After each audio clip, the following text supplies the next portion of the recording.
안녕하십니까?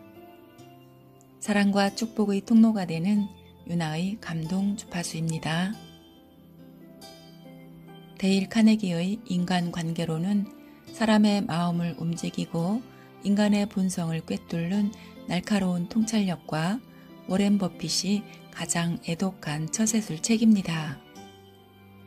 데일 카네기는 미국 미주리주 메리빌에서 1888년 태어났으며 그는 미국의 유명한 문학가이자 저술가이며 명강사이기도 하였다. 데일 카네기는 전 세계에서 성경 다음으로 가장 많이 팔린 베스트셀러를 집필한 작가이자 많은 사람들의 정신적 지주였다.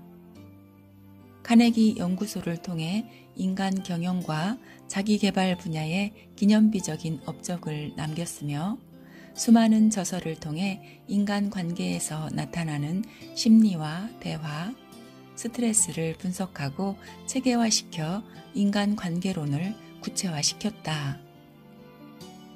데일 카네기의 업적을 요약하면 첫째, 인간의 심리에 대해 상세히 연구한 뒤 놀랄 만큼 명쾌한 인간관계론을 정립했다.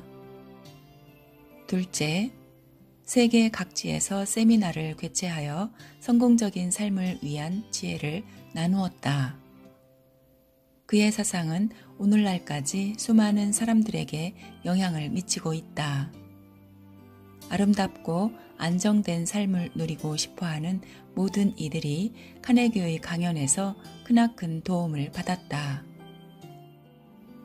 그리고 카네기는 인간의 약점, 대화의 기술, 우울증을 이기고 행복하게 살아라, 인간의 강점, 당신이 모르는 링컨 등의 저작에서 많은 이들의 고민하는 문제들에 대해 상세히 설명하고 있다. 기나긴 논문이 아닌 생동감 넘치는 실제 경험을 바탕으로 그의 지혜를 확인할 수 있다. 이 책은 새로운 방식으로 카네기의 사상을 집대성했다. 카네기 저서 중 유용한 에피소드만을 선별하여 재탄생시킨 것이다. 때문에 이 책으로 카네기 사상의 핵심, 즉 사업, 인간관계, 심리 분야의 유용한 조언을 얻을 수 있다. 카네기의 저서는 시대를 초월하여 영원한 베스트셀러로 반세기가 지난 오늘날까지도 수많은 지혜와 영감을 전해줍니다. 우리가 시간을 내어 카네기의 저서를 완독할 여유가 있다면 이 책의 에피소드에서 많은 도움을 얻을 수 있을 것입니다. 카네기의 따뜻한 지혜와 진지한 충고를 통해 위안과 힘을 얻고 새로운 인생을 열어가며 우리의 인생에서 가장 소중한 보물지도가 될 것입니다. 비판은 아무런 효과가 없다. 비판은 쓸데없는 짓이다. 상대방은 자기 자신을 보호하기 위해 바로 방어태세를 갖추고 자신을 정당화하려고 애쓸 것이다. 비판은 가장 위험한 습관이다. 그것은 상대방의 자존심에 상처를 입히고 상처는 반항심으로 이어지기 때문이다. 비난의 대가. 링컨이 일리노이주 스프링필드에서 변호사로 활동할 무렵이었다. 그는 종종 신문 지면을 빌려 상대방을 공개적으로 비판하곤 했는데 한 번은 도가 지나쳐 큰 말썽이 빚어진 적이 있었다. 1842년 가을 링컨은 오만하고 호전적이었던 아일랜드계 정치가 제임스 실주를 조롱하는 익명 투고를 했다. 스프링필드 저널에 실린 그 사설은 슐즈를 일개 웃음거리로 전락시켰다. 사람들은 슐즈를 비웃었고 예민한 성격의 슐즈는 도저히 분노를 삭힐 수가 없었다. 익명의 투고자가 링컨이라는 것을 알아낸 실주는 마침내 링컨에게 죽음의 결투를 신청했다. 링컨은 결투까지 하고 싶지는 않았지만 그렇다고 사과할 마음도 없었으므로 하는 수 없이 도전을 받아들여야 했다. 무기는 각자가 고를 수 있었기에 팔이 긴 링컨은 기병대의 장검을 선택했다. 그는 웨스트 포인트 졸업생에게 검술 교습까지 받으며 결투를 준비했다. 드디어 결투의 날 링컨과 슐즈는 미시시피 강가에서 대면했다. 결투가 시작되려는 찰나 다행히 입회인들이 적극적인 중재로 죽음의 결투는 중단되었다. 이 사건으로 링컨은 엄청난 충격을 받았다. 비록 다친 곳은 없었지만 인간관계에 대한 새로운 깨달음을 얻었던 것이다.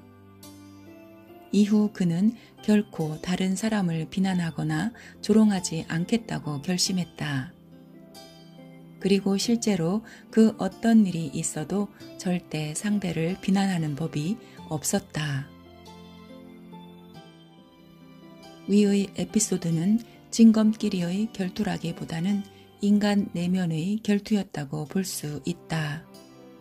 혹 누군가를 비판하고 싶은 생각이 들거든 $5짜리 지폐를 꺼내어 링컨의 추상화를 들여다보라. 그리고 만약 링컨이었다면 이 상황을 어떻게 처리했을지 물어보라. 칭찬을 아끼지 마라. 인생에는 한 가지 중요한 법칙이 있다. 이를 제대로 지킨다면 귀중한 우정과 영원한 기쁨을 누릴 테지만 이를 거스른다면 더없이 험난한 길을 걷게 되리라. 이 법칙은 다음과 같다. 상대방을 귀하게 여기고 칭찬을 아끼지 마라. 탁월한 학생. 캘리포니아에서 카네기 세미나 강사로 활약하는 로널드 롤랜드는 미술, 공예 교사이기도 했다. 일전에 그는 초급 공예반의 크리스라는 학생에 대해 다음과 같은 이야기를 들려주었다. 무척 조용하고 수줍음이 많았던 크리스는 크게 눈길을 끄는 아이는 아니었어요. 하루는 열심히 도안을 그리고 있던 크리스와 이런저런 이야기를 나누었는데 그 아이의 마음속에 활활 타오르는 불같은 열정이 느껴지더군요. 제가 상급반 수업을 받는 건 어떠니? 라고 묻자 14살 소년의 얼굴은 금세 환희로 가득 찼습니다. 감동에 젖은 아이는 억지로 눈물을 참고 있는 것 같았습니다. 제가 잘할 수 있을까요? 롤랜드 선생님? 물론이지, 크리스. 지금도 잘하고 있잖니? 그날 수업이 끝난 후 초롱초롱한 눈으로 감사합니다, 롤랜드 선생님 하고 인사하는 크리스의 목소리에는 자신감이 넘치더군요. 전 크리스 덕분에 정말 귀중한 교훈을 얻었습니다. 어느 누구라도 마음 깊은 곳에 자신감과 자존심을 품고 있다는 것이지요. 그래서 전 당신은 잘하고 있습니다 라는 표어를 칠판 위에 붙여두었습니다. 아이들뿐만 아니라 저 자신에게도 상기시키기 위해서지요. 모두가 탁월한 학생이라고 말이죠.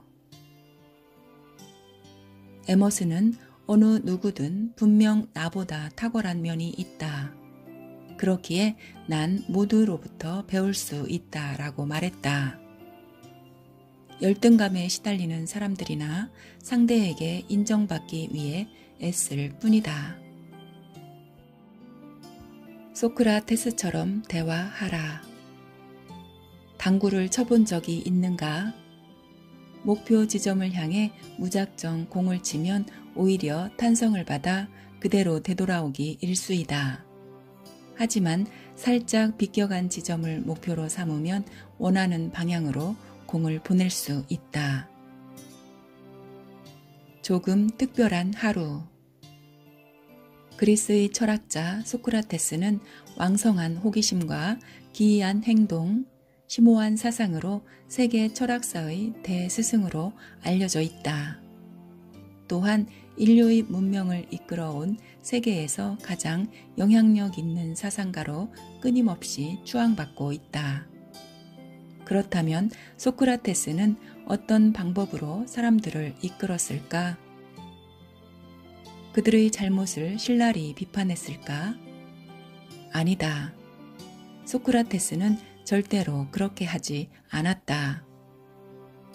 오늘날 소크라테스의 변증법이라 일컬어지는 대화법은 사람들에게 네라는 대답을 이끌어내는 데서 시작된다. 즉, 네라고 대답할 수밖에 없는 질문을 계속하면서 어느덧 반대자의 찬성을 이끌어내는 방법이다. 얼굴이 빨개질 때까지 싸우느니 차라리 전략적인 대화법을 시도하라.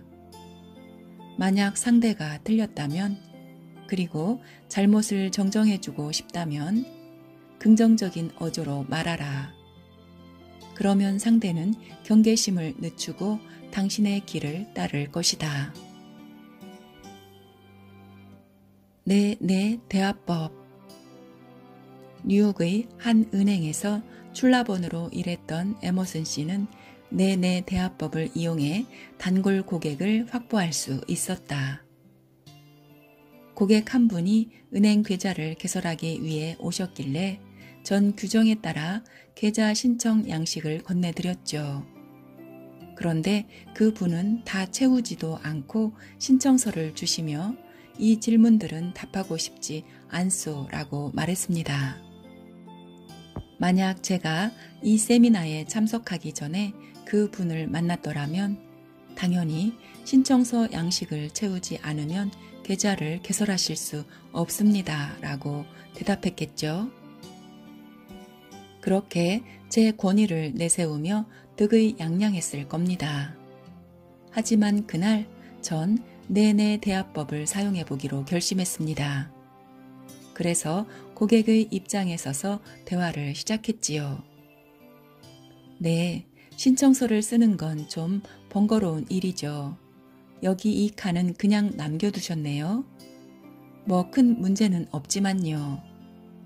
하지만 혹시 선생님께서 돌아가셨을 경우에 그 예금을 상속자나 친족들의 명의로 전달해야 하지 않을까요? 물론이요. 그 고객은 당연한 듯 대답하시더군요. 그러시다면 이곳 친족 성명란에 기본 정보를 주시면 저희가 곧바로 이분께 전달해 드리겠습니다. 좋소. 그렇게 하지요. 그 고객분은 은행이 아닌 자기 자신을 위해 상세 정보가 필요하다는 사실을 깨닫고 점차 기분이 누그러지셨습니다.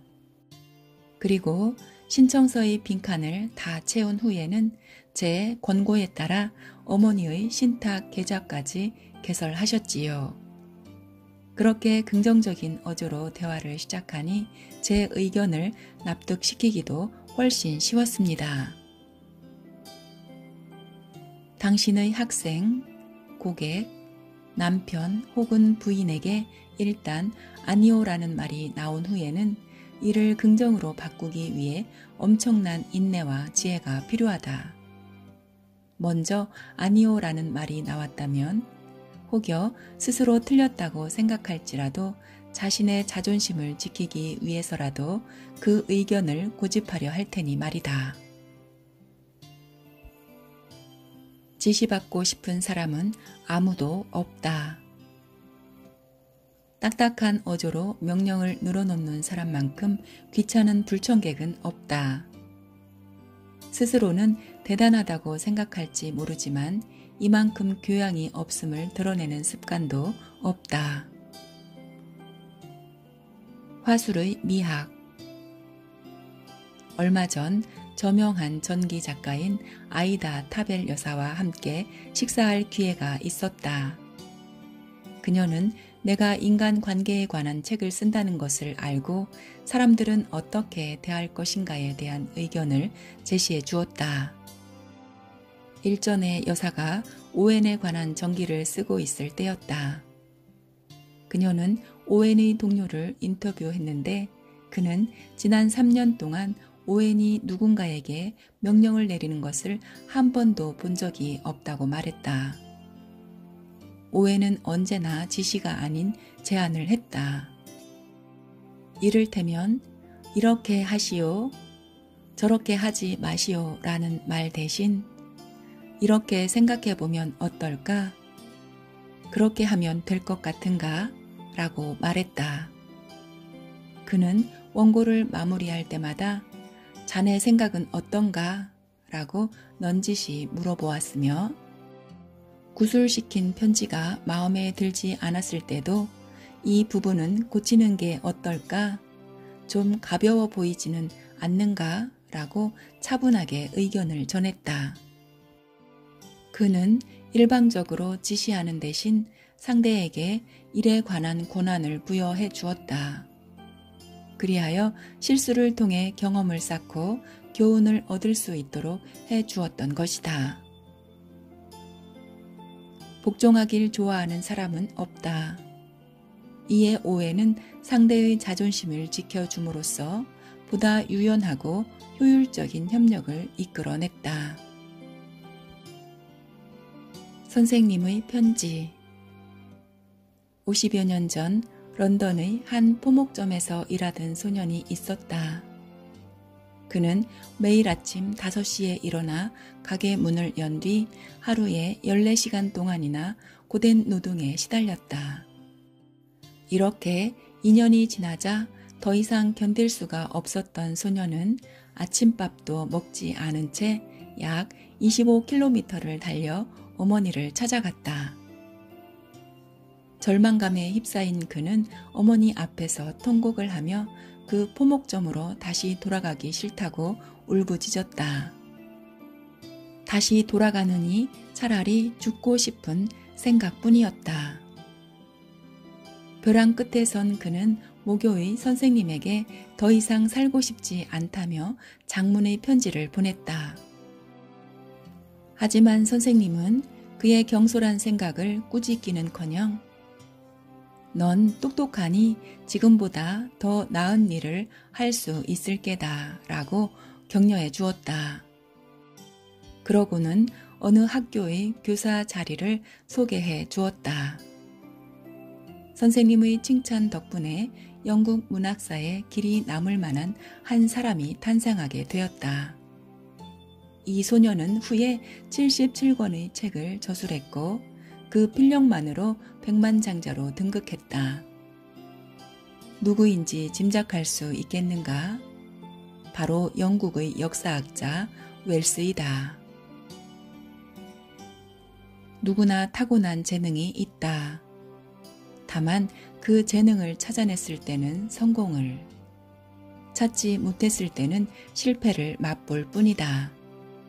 그러니 어느 누구도 업신여기지 마라. 지금 그가 하는 일은 단지 그에게 어울리지 않을 뿐이다. 만약 제대로 된 방향을 찾아간다면 그 역시 무한한 능력을 발휘할 수 있으리라. 데일 카네기의 인간관계론을 읽으면서 우리가 사람의 마음을 어떻게 존중해야 하며 그 존중을 바탕으로 상대방의 소중함을 진정으로 알아야 진심이 통한다는 것이 더욱 느껴집니다. 우리는 차이점보다는 공통점이 더 많다고 합니다. 진심이 담긴 따뜻한 마음은 부드럽게 우리의 마음을 열게 됩니다. 단순하면서도 명료하게, 가장 겸손하면서도 가장 직설적인 조언을 해주는 카네기의 인간관계론은 우리는 정말 소중하고 중요한 존재임을 알게 해줍니다. 오늘은 귀하고 따뜻한 카네기의 마음에 감동과 박수를 보냅니다.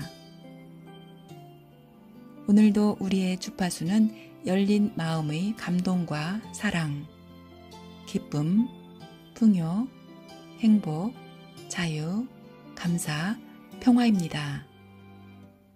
유나의 감동 주파수였습니다. 감사합니다. 사랑합니다. 축복합니다.